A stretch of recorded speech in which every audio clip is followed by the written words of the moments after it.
Greetings, y'all. How you doing today? Hope everyone is blessed, as I am blessed.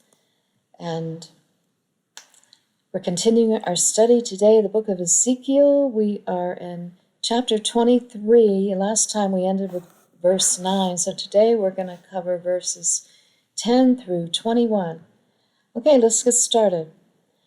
Our Father has been relentlessly explaining over and over to us that idolatry is more shameful and lewd than whores seeking lustfully after exciting and strong lovers and taking them to their beds of love.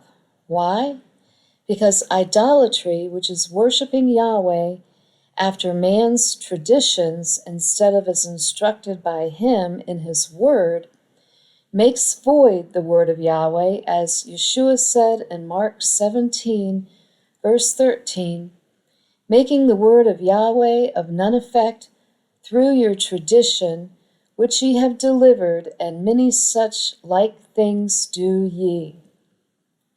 And when you follow those traditions handed down by the fathers without checking them out in the word of Yahweh, though you praise his name and sing your songs of worship and do good works in his name, you do it all in vain, for naught. And that's spelled N-A-U-G-H-T. Here are Christ's own words as he quotes from the book of Isaiah. Matthew 15, verse 7. Ye hypocrites, well did Esaias prophesy of you, saying, This people draweth nigh unto me with their mouth, and honoreth me with their lips, but their heart is far from me. In verse 9, but in vain do they worship me, teaching for doctrines of the commandments of men. All that most Christians know about their Father and his love, and what their relationship to him should be, is what the churches teach, which are traditions handed down, for they do not teach the word of Yahweh, line by line, chapter by chapter. So people believe they are doing what he wants them to do. Here's a section of Isaiah Yeshua quoted from.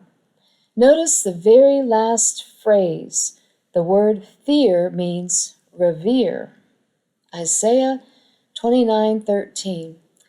Wherefore Yahweh said, Forasmuch as this people draw near me with their mouth, and with their lips do honor me, but have removed their heart far from me, and their fear toward me is taught by the precept of men. They think they are loving and revering Yahweh with all their praise and worship, etc., etc., The problem is they don't know his word, and therefore they do not know him. You must seek him through his word. Yet the Bible is all but ignored in churchianity. Think about it. We now turn to Ezekiel chapter 23, where Aholah, symbolic of Israel, has just been delivered into the hands of her lovers over whom she doted, and it would be those very lovers of hers that would destroy her. You see, Yahweh turned her objects of affection and trust into the instruments of her chastisement. She wanted them, and she got them. The point is for us to understand the spiritual analogy. It is the very religious worship, the idolatrous, polluted traditions of men that Yahweh's children dote over that will destroy them, for their churchianity will lead them straight to the most religious leader of all time, Antichrist, or the instead of Christ, who they will fall in love with instantly, believing he is the Messiah returned. It is ever so serious a matter that the majority of Christians just cannot see. Ezekiel 23, verse 10. These discovered her nakedness. They took her sons and her daughters and slew her with the sword, and she became famous among women, for they had executed judgment upon her. Aholah, i.e. Israel, became as notorious for her punishment as she had become infamous for her whoredoms. She took a licking, yet kept on sinning. She would have been a warning to her sister Judah, but, verse 11, and when her sister Aholibah saw this, she was more corrupt in her inordinate love than she and her whoredoms, more than her sister in their whoredoms.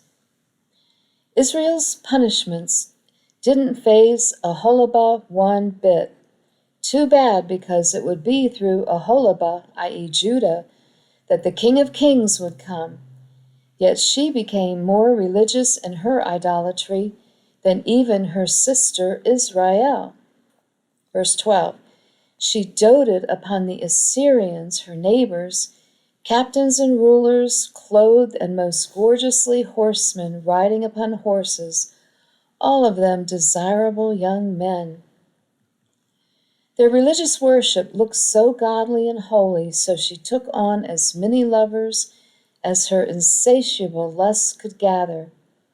And many of those idolatrous practices and doctrines reside in and pollute our Christian churches today. Ishtar is just one of a multitude of pollutions. Ezekiel 23, verse 13. Then I saw that she was defiled, that they took both one way. They both went one way, all right, the wrong way. They went after heathenism, forsaking the path of life that Yahweh had laid out for them. They became defiled, polluted. Have you followed in their traditions? There is only one way to find out. Check them out in His Word, rightly dividing it.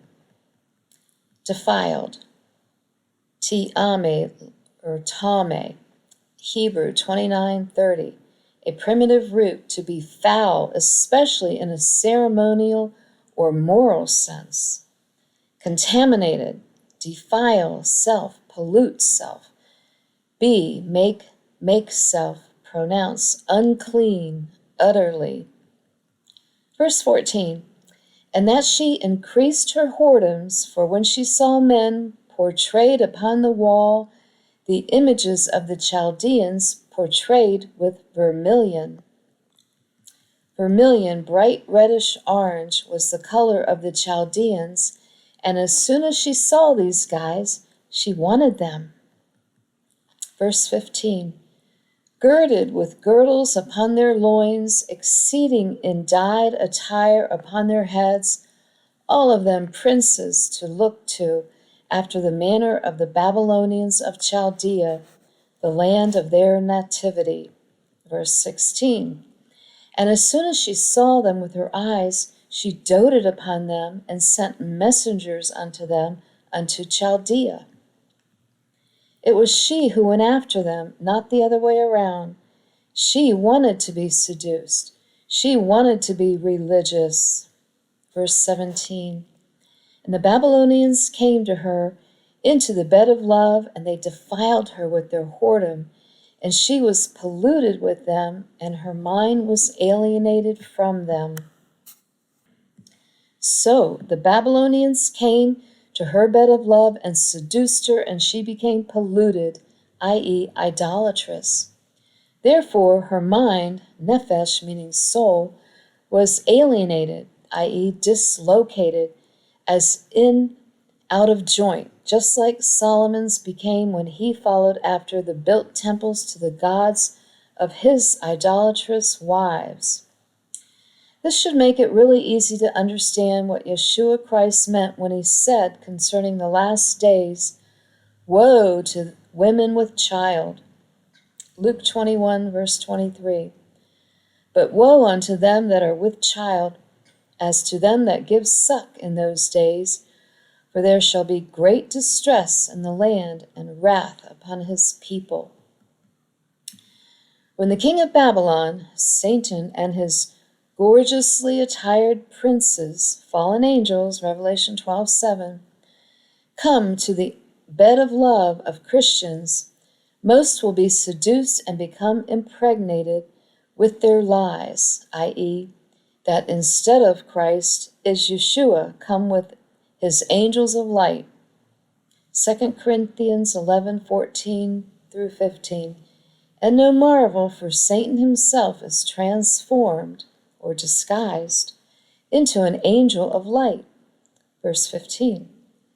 Therefore, it is no great thing if his ministers also be transformed as ministers of righteousness, whose end shall be according to their works.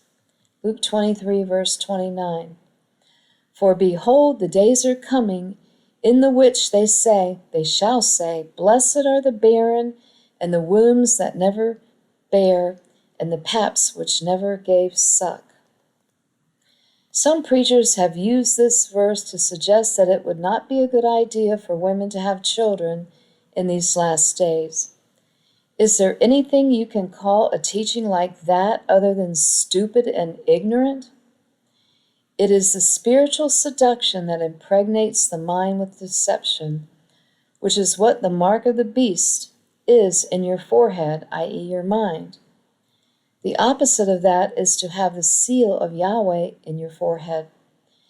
And you can't get it singing and dancing and clapping your hands and gobbling like a turkey and giving money to charities and helping with the annual church chicken barbecue. You must be sealed with the word of Yahweh. Are you? Have you ever read it all, much less studied it? He's going to want you to answer that question real soon. Ezekiel 23, verse 18. So she discovered her whoredoms and discovered her nakedness. Then my mind was alienated from her, like as my mind was alienated from her sister.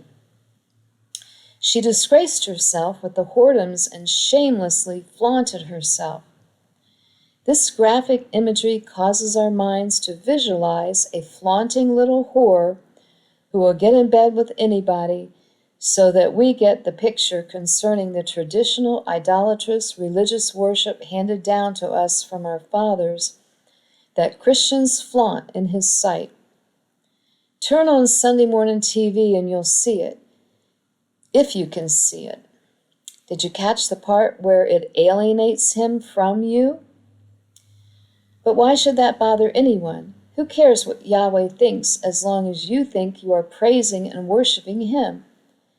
That's why many will come to Yeshua when he returns and say, How come we aren't part of the first resurrection? Yahweh, Yahweh, have we not prophesied in thy name, and in thy name have cast out devils, and in thy name done many wondrous works? Matthew 7:22. Do you understand who those people are today? They are professing born-again Christians who go to church and just love to praise and worship Yahweh and do good things, but there's only one problem. They do not know Yeshua Christ because they do not know his word. The Bible is in the mind of Christ. The Bible is where you get oil, the Holy Spirit. My words are spirit. To fill your lamp so you are not one of the 5 virgins whose virginity got popped by the king of Babylon, who convinced her in her biblical ignorance that he was Yeshua. Consequently, she didn't make it through the final hour until the true bridegroom came, for she was already impregnated and found to be with child. Woe to those with child in those days! We are to remain virgins spiritually for Christ. So here come the polluted Christians to cash in their idolatrous praise and worship services and goodly deeds for eternal life. And Christ says, Matthew 7:23, And then will I profess unto them, I never knew you. Depart from me, ye that work iniquity. He never knew them because they never took the time to know him. So it didn't bother these little whores, Aholah and Aholabah, that Yahweh was alienated from them. In fact, they increased their prostitution even above their idolatry in Egypt. Verse 19. Yet she multiplied her whoredoms in calling to remembrance the days of her youth, wherein she had played the harlot in the land of Egypt. Verse 20. For she doted upon their paramours, whose flesh is as the flesh of asses, and whose issue is like the issue of horses. Today we would use the expression like a dog in heat to describe the lustful doting of this whore. In other words, like a dog in heat describes the lust our people have for religious worship. Where is the hunger and thirst for his word? Where is his word even taught in the churches today? The answer is that for the most part it is not taught. That is why we are in the famine of the end time. Amos 8:11. Behold, the days come, saith Yahweh Elohim, that I will send a famine in the land, not a famine of bread, nor a thirst for water, but of hearing the words of Yahweh. Verse 12, and they shall wander from sea to sea, and from north even to the east, and they shall run to and fro to seek the word of Yahweh, and shall not find it. You can go from sea to shining sea and find the virgins dancing and praising and singing to Yahweh, and their lamps remain unfilled because they are not filling them from his word, where the oil is stored. Verse 13, in that day shall the fair virgins and young men faint for thirst. Yes, those fair virgins will faint and lose their virginity and become impregnated by the false Messiah. You must remain a virgin through the tribulation of the instead of Christ to be blessed when Yeshua returns. For behold, the days are coming in which they will say, blessed are the barren. Luke 23, verse 29. Ezekiel 23, verse 21. Thus thou callest to remembrance the lewdness of thy youth, in bruising thy teats with the Egyptians for the paps of thy youth. When you follow the traditions of men, today you celebrate those former days when a young girl of our people, symbolized by Aholah and Aholabah, gave their virginity to those from Egypt and then continued to commit their whoredoms with Assyria. You think not? Then carry on as you were, fair virgin, and see what happens when you get your oil checked at the sound of the seventh trump. Okay, that concludes today's study. I hope you have enjoyed this teaching by Pastor Lancelot Knight. And next time we'll continue starting with verse 22, and hopefully we'll finish this great chapter of 23 in the book of Ezekiel. Until then, have a blessed day. Yahweh bless.